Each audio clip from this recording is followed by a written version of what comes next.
All right, so the first thing that we're going to learn about is chord structure. We're going to learn about a subdominant chord and a dominant chord in tonal theory. Now, when you're looking at a scale, we'll look at C major, so take a look here. You have the notes C, D, E, F, G, A, B. Now, those are the 7 notes that are in the scale. 8th note, of course, when we return back to C. Now, they have a structure of half steps and whole steps. We're not going to actually cover that in this. We're really just mostly looking at chord structures and really how chords are identified within a scale. Now, I want you to imagine each of these notes, your C, D, E, F, G, A, B, all have a number associated with them. Just like the notes ascend going up in order, the numbers also ascend going up in order. And these are actually how we number the chords in a given key structure, or in this case, C major. Now, in a major key, like C major, the structure is like thus. You have the 1 chord, which is on C. So if you were to build a triad up on that structure, you would have C, E, G, and that would be your 1 chord. And as you'll see on that graph that I just showed you, and I'll show you again, you'll see that C is notated with a capital I. Now, we do this with Roman numerals, and so that's not an I, rather it's the number 1. The next chord in that scale is D, F, A. Now, you'll notice that it's notated with a small little 2 I's, or the number 2 in Roman numerals. Now, the large or capitalized Roman numeral actually represents a major chord.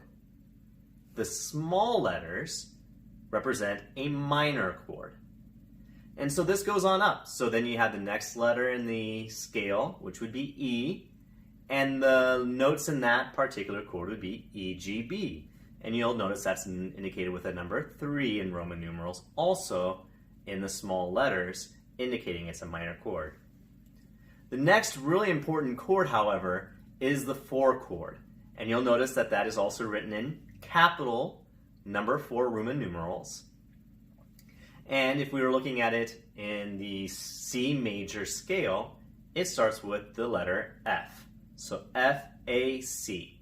Now, the 4 chord in any key signature is going to be what's called a subdominant chord.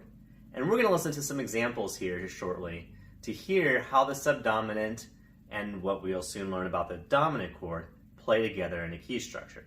The point of this video, however, is just to give you a baseline of how chords are numbered and some of the roles that they play. So the subdominant, or the 4 chord, is F, A, C in a C major scale. And then we come to the dominant chord, which is the 5 chord in any given scale. And like I said, in the next video, you're going to hear how this plays out. And the dominant chord is G, B, D in a C major scale, which is really exciting to learn as you learn about the home chord, which is number 1. That's always your tonic, is what they call that. Then you have your subdominant chord, which is your 4 chord, and your 5 chord, which is your dominant chord. And then we can keep on going up the scale, but you'll notice that the B has a Roman numeral, which is 7, but it has a little circle next to it. And we actually use that circle to denote diminished. And so it's not a minor chord, it's not a major chord. The way the triad is built is what's called a diminished, and you'll learn about that. And as we really go in depth about dominant chords, you're going to see there's substitutions for that as well, but we're not going to get into that just yet. All right, so now we've learned about the tonic and how the number 1 chord, how the chords are numbered within a scale, and we've learned the terms of subdominant, which means the 4 chord in any given key, and we've learned the dominant chord, which is the 5 chord in any given key. Now let's continue on. I'll look forward to seeing you on the next video.